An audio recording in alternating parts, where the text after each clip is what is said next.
Hi everyone, welcome back to my channel.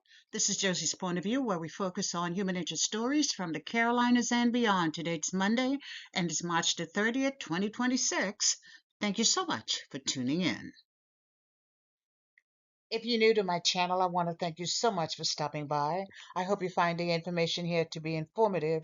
And if you're a returning viewer, by all means, thank you for coming back. You know, I always say the tide changes so frequently here on these YouTube streets that you always have to acknowledge where your support comes from. And I want you to know I sincerely thank you for your support. So feel free to like and to share this video. And don't forget to subscribe. And our story today is coming out of the city of Charlotte here in North Carolina. Take a look at the headline. And it reads, Couple victimized a disabled North Carolina man who took his own life. I'll provide you with a summary here, and I'll identify some of my sources for you in the description box. This video today highlights the cruelty of humans. It shows how many times they prey on the disabled and the less fortunate, who sometimes feel so helpless and incapable of fighting back. Now, in this case, the victim and his family was being extorted by two strangers, and as a result, the victim ended up taking his own life. Well, in this instance, the suspect did not get away with their crimes, but the sentence has left me wondering whether there was any justice in the first place. I hope this video makes you angry, and it just might change the way you respond to the disabled in the future. And I want you to stick with me until the end so I can share with you my personal views on this story. And this is a case that was prosecuted by the Department of Justice, the United States Attorney's Office for the Western District of North Carolina, and the date of this reporting was Thursday, March the 12th, 2026. So let's meet our victim. And let me begin by saying that here on Josie's Point of View, it's not our policy to showcase the victims of crimes on the disabled, but in this case, it's important. I want you to meet 37-year-old Christopher Sulus, a Charlotte resident medically diagnosed of having an intellectual disability, and he relied heavily on his family for support. He could not live on his own, so he lived with his father, who helped manage his money and to include his bank account. Because Christopher was unable to budget money, he could not count change, he could not comprehend exactly what things cost. So his parents had to do it for him. And despite that medical diagnosis, Christopher wanted to maintain a certain level of autonomy, of independence, so he sought and obtained employment. And he had a smile on his face, they say, that lit up a room, and that made it easy for him to be hired as a greeter, a job that required him to welcome individuals as they entered the doors of a Charlotte restaurant. And it was on this job is where the horrible crimes occurred. And this is what has been reported about this incident. The date was September the 5th, 2024. The place, Chick-fil-A restaurant in Charlotte, North Carolina. Our victim, I'll refer to him as Christopher from now on. Well, Christopher was at work greeting patrons as they entered the restaurant. A strange man approached and asked if Christopher would allow him to use his cell phone to place a call. And I'm sure Christopher responded the way many of us would. He consented, and since the phone was unlocked, he handed over to the stranger. But the man never brought back the phone. And that man was later identified as 37-year-old Tristan Anthony Coulon, and waiting for him in an automobile nearby was his accomplice. Her name, Jade Ashlyn Stone, age 27. Now they searched Christopher's phone, gained access to his banking information, and attempted to steal his money. Now they transferred money from places like Cash App to themselves, but other avenues were more challenging. And after several failed attempts to withdraw funds from his bank, they downloaded Christopher's contact and began sending his family threatening messages. The threats were very specific. They demanded money and threatened to spread false and damaging claims about Christopher to his employer if payment was not made, and this harassment went on for 3 full days. And here is one of the actual message, and it says, "Your son is a pervert, and I'm going to let his job and everybody else in his family know that.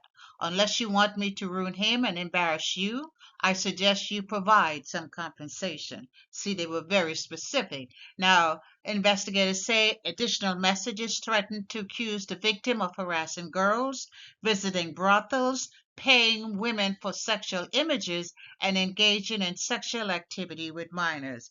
And keep in mind, this is an adult who was intellectually challenged.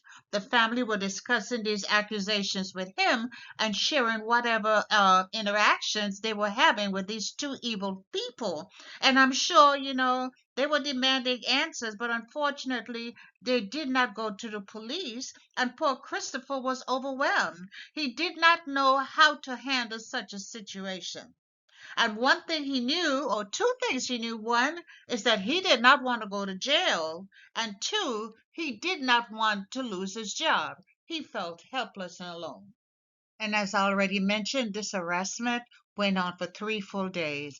It started on September the 5th, and by the end of September the 8th, it was just too much for this young man to bear. So Christopher, with a handgun, stood on the front steps of his home that evening, September the 8th, and he ended his own life. His father found his body the following morning.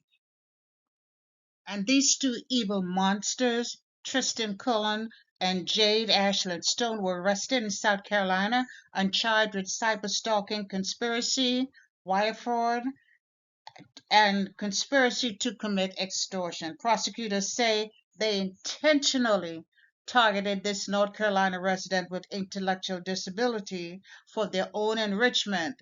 And by the time they encountered Christopher, they had already done some preliminary work by setting up a Cash App account for quick transfer of money. So now they were being arrested and they were facing a maximum of 45 years in prison if convicted.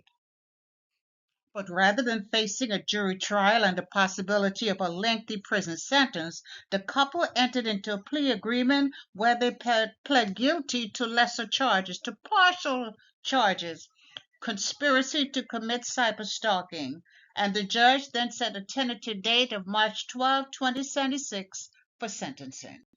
So fast forward to 2 weeks ago, March 12, 2026, a group of approximately 60 family members and supporters assembled in the North Carolina federal courtroom to witness the final phase of justice, which was the sentencing phase.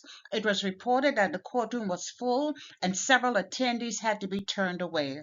Reports said there was not a dry eye in the room as prosecutors laid out their case before the judge.